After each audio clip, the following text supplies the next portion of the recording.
Hey guys, we're now in Val's Resort at Lansuba Benedicto guys. Ang ganda ng place guys. Nasa taas kami yan guys. Ang ganda din dito guys. Sarap yung ng mga ibon. Then guys, dala na kami sa bayan caretaker. Guys, stress na stress ang face ng lola kasi ang dami kong prepare. So guys, ayan guys, habang naglalakad ako, ayan guys, dito na lang nilalapang ng beddings. Guys, nakikita niyo yan, ang dami hagdanan. Ayan guys, punta na kami sa baba, kasama ko si Sean. Nag-visit lang kami ngayon guys, para tingnan yung area. Mag-overnight nga pala kami dito guys, bukas pa. O ayan guys, nakikita yung mga steps guys, ang daming steps guys.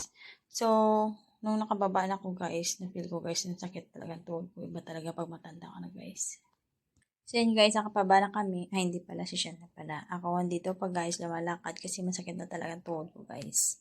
So, tingnan niyo lang area guys. Ayan si Papa. So guys, ito nga pala kami tutulog. So guys, look, parang sardines. Oh yan guys, si Bobs, kita niyo ba? Guys, parang wala na akong lugar dito. Saan kaya ako lulugar guys? Hindi yun.